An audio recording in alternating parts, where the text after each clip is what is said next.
Weeksy, we got a special one here today. Tage Thompson of the Buffalo Sabres, fresh off that 9-goal victory. Tage, before we get started, there is a fun little kind of Sabres blogger that tweeted some kind of funny about goals being scored for him drinking beers. Right here, we see it up 3-1 after one. Crossing beer Sabres, getting one beer Sabre per Sabres goal tonight. You guys got 9. Question, have you checked in on him, and is he alive? I don't know if anyone's checked in on him, but I'm not even sure how much. I'm not sure how much like alcohol or like that thing holds. Like, looks pretty big. So nine of those would be in one for sure. Yeah, But he might have been if buckled. there's any fan base that can handle it, it's definitely Buffalo. That is true. We'll talk about the fan base a bit, and listen, there's no hiding it. It's been up and down, rocky, but like that fan base is. There's not enough you can say good things about them in terms of just having your backs and being with you through every step of the way of this process. Yeah, I mean, I've been here for a while, so I've seen kind of both ends of it. I've been here when we've been on a 10-game win streak, and I've been here when we've been on a 18-game lose streak. So I've seen both sides of it. Obviously, the winning streak is way better. Probably one of the most electric buildings I've ever been in. They're just insanely loud. I've been to some Bills games, seen the Bills Mafia, so I know the potential and where it can get to, and I think that's kind of something that excites everybody. In our locker room is, when we start winning games, how passionate this fan base can get and how much they can rally behind you. Tage, listen, you were pretty direct in your comments, which I respect, and we mentioned it yesterday during your broadcast with EJ Radic and I here on the NHL Network. You guys, after those comments, you guys came out and you put up a big spot on Chicago. Then yesterday you played a very controlled game. Like, that was a mature, controlled win for you guys. Yesterday's game specifically, is that the type of game that you guys want to replicate as you continue progressing with your group this year? Yeah, for sure. I mean, I think we've seen it this season where we've had spurts of unbelievable games, and then we've had some games where you see what are we doing out there. But I think it just goes back to just that even keel mindset. I think, win or loss, I think we have a tendency to get up on ourselves a little bit too much if we win, and same thing when we lose. So we're just trying to stay grounded in the principles and the process that get us the results, and try not to stray. Obviously, games are going to go sideways even when you're playing the way you should. And I think you can't let that frustrate you. And then on the flip side of things, when you're winning, you get a little hot and you start to feel a little buzz in the high in the locker room, not forgetting what got you those wins. How much have you learned on the leadership side of things with that, of like when to be vocal and kind of when to push those buttons? Yeah, I mean, I think I'm still learning, but I think for me, I'm someone who's pretty laid back. I like to have fun in the locker room. I like to keep it light. But obviously there's a time when you need to dial it in and be serious. So I think it's just kind of walking that line, trying to know when guys need to dial it in, when the locker room needs to be a little more, tight, I guess. And with that still being like loose and not gripping your stick a little too tight. So it's still things I'm learning, but Dolls has been an unbelievable captain. Just trying to help him out in any way I can. And at the end of the day, just lead by example. I think your play on the ice dictates it all. Talk's cheap. You can come in the locker room in between periods and say anything you want, but if you're not on the ice backing it up, then it doesn't really hold any weight. So I think just trying to, be a guy that guys can lead or that can follow, by just doing things on the ice, whether it's in practice or games, is really all I can control. Tage, I said a couple years ago on the air that you have some Kevin Durant in you. The Slim Reaper in terms of your game and your size and your range, your ability to score different ways. Back to the net, back to the basket, bullying your way to the inside, shooting the long shots like the threes. Okay, your dad had a big impact in your development, and he played pro, of course, and he coaches. But tell us about your process through your dad's big man camp and how you were able to take your game to this level.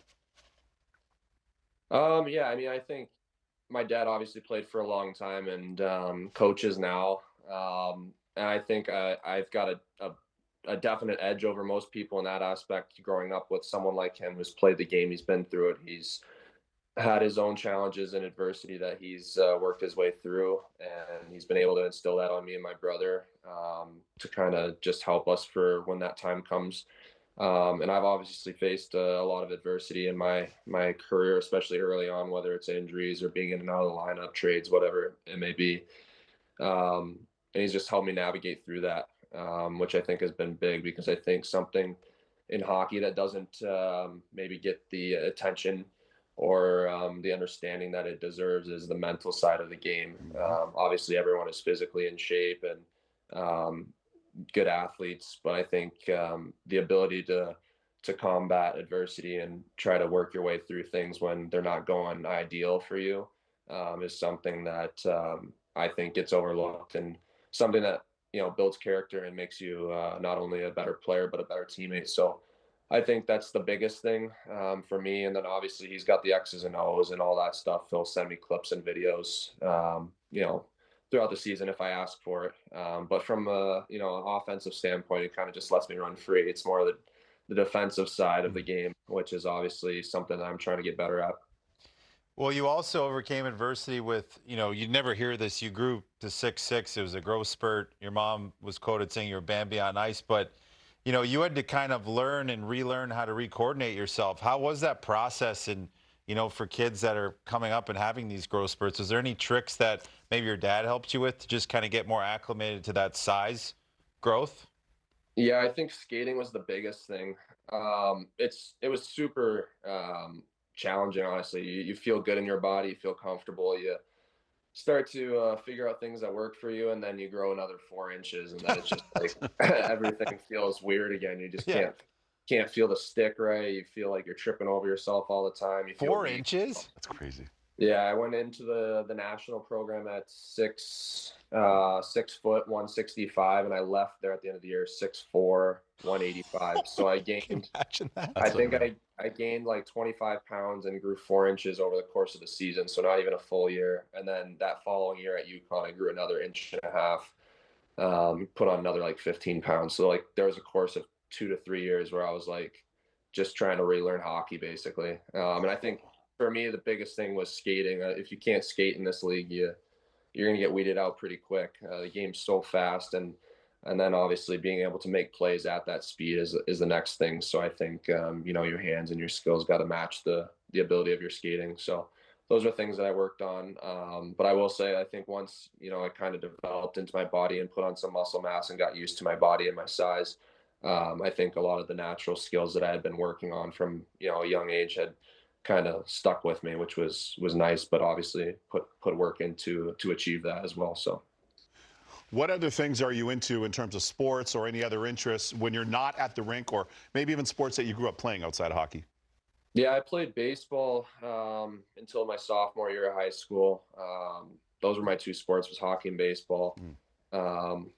I was actually, my dad was rattled when I quit baseball. I was a better baseball player, but just loved the intent. I just love the intensity of hockey. I think it's unmatched in really any sport. And I knew it was a sport from a young age that I wanted to play. But then in the summers, I love golf. I think most guys do, but it's something I'm pretty addicted to, and just trying to get better every summer.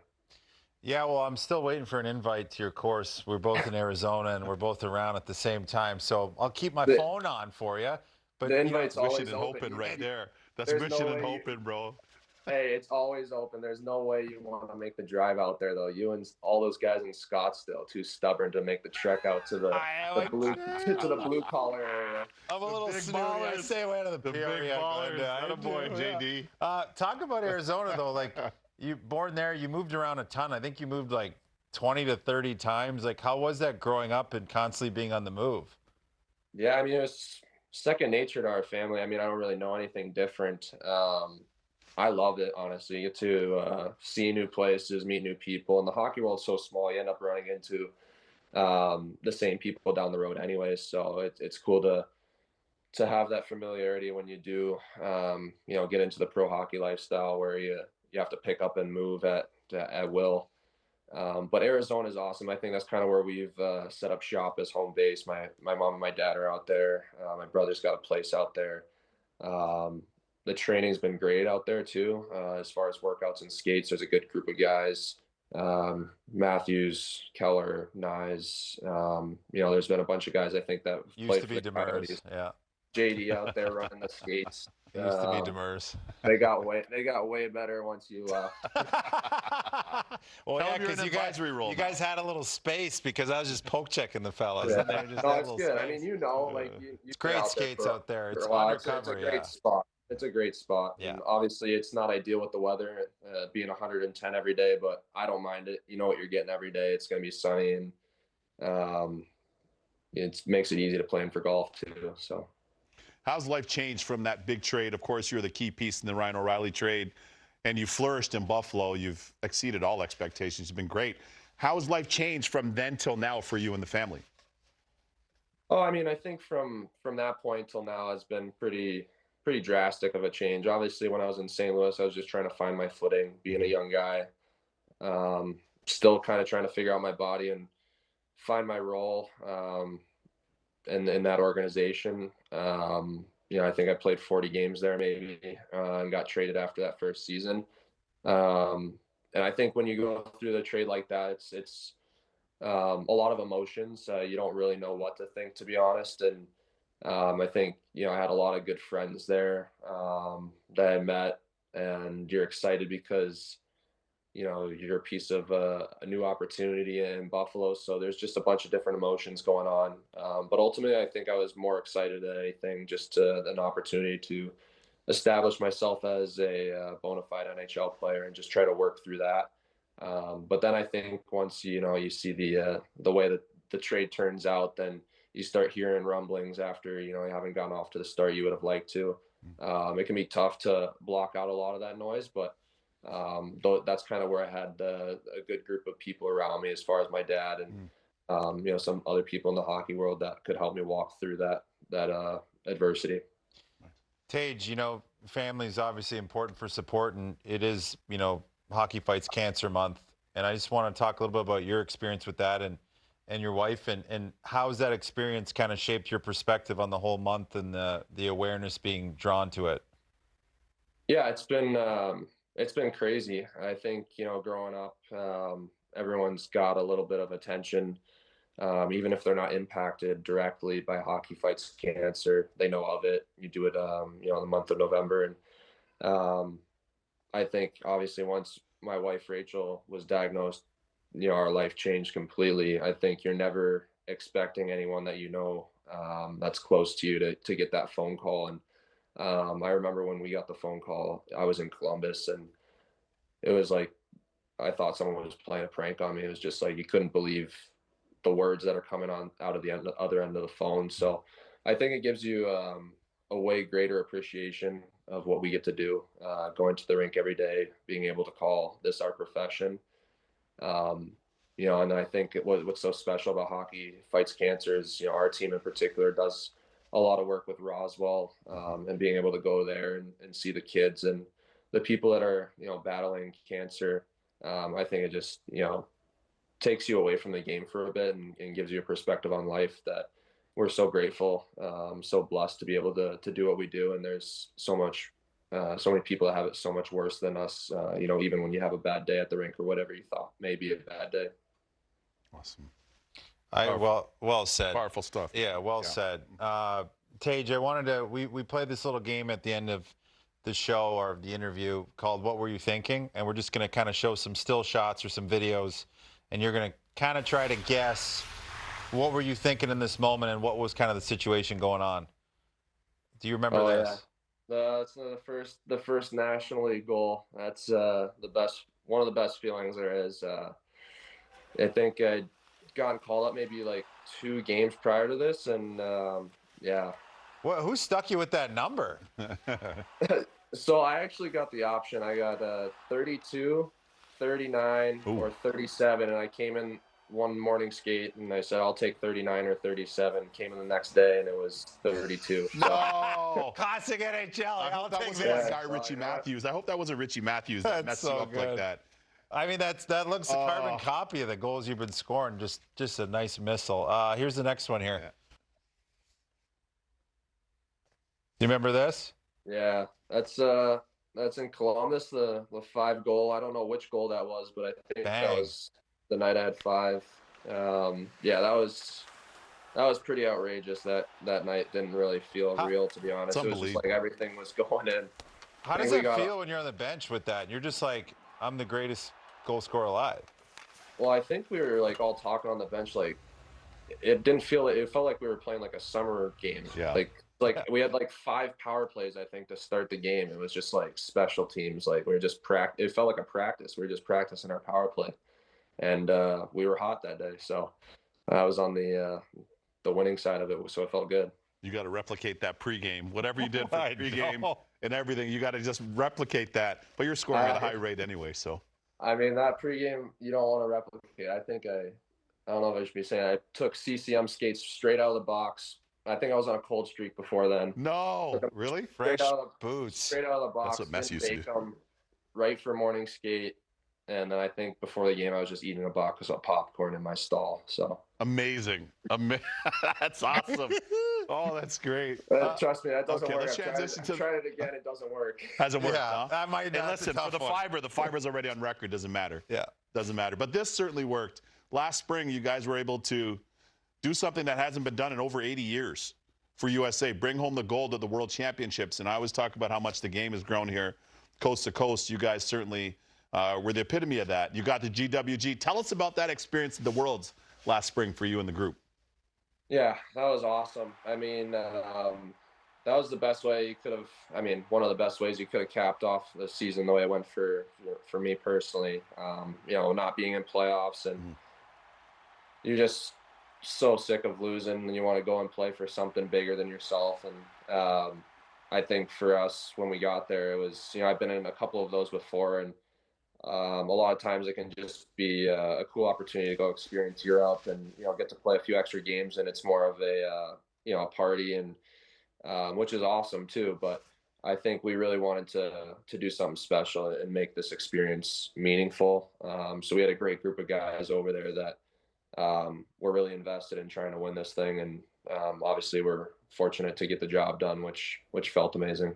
That's a great audition for the Olympics, because you won gold at juniors, you won gold at World Championships. Like, I mean, is it in the back of your mind at all? I'm sure that's that's an answer a question you've answered a million times already. But like, is it something that you're really driving towards and want a piece of that? Because just what an amazing accomplishment it would be to just be a part of the Olympics. Oh yeah, for sure. You know, that's a huge goal of mine. I think obviously the Four Nations was a big goal of mine. Anytime you get to represent your country and play for something like that is the best feeling. Like, playing for something like that is, I think everything that you dream of is winning a Stanley Cup, playing in the Olympics. Those are like the pinnacles that you can reach, right? So, playing in the Olympics is something I've thought of as a lot. Thought of a lot as a kid, and now that's kind of within my grasp. It's definitely something that's in the back of my mind. That's great stuff right there, man. You join me, That's buddy. huge. That's Olympics, huge. baby. Come on now. Oh yeah. Last one here. Oh yeah. What is this? You like that? Randall. I love that color. Are you Randall? Are you? I love that color. Witowski. I love that color. Yeah. We got that's my oldest boy, Brooks. There. He's Sully. He's the one that picked the whole family outfit. We were on a Monsters Inc. Yeah. Love it. Yeah, we were on a big Monsters Inc. kick recently. Yeah, so it's the whole crew there. Did you meet your wife at a Halloween party? Well, yeah, my birthday is October 30th, so day before Halloween. So every year, usually celebrate my birthday right on Halloween or right before, and we were at school together at UConn. So. Yeah, I met her there. I was Reno 911. I was a cop, which I believe you've done that outfit too. I did. I was Lieutenant Jim Dangle last year. Yeah, I was. Yeah. So you did that back in the day. That's sick. So I love you it. can imagine walking around campus. You're gonna get a lot of attention, right? You're a magnet. You just happen to be a magnet that day. Well, and as tall as you are, you're exposed. Yeah. So that's what attracted her that night. So, yeah. Well, buddy, thank you for your time, man, and I'm taking you up on the golf here this summer, but later in the summer because you'll be playoff bound. So, absolutely. Thanks for having Tage Thompson and for a great interview. Yeah. Thanks, Yeah. Tage. Thanks, Appreciate guys. you, man.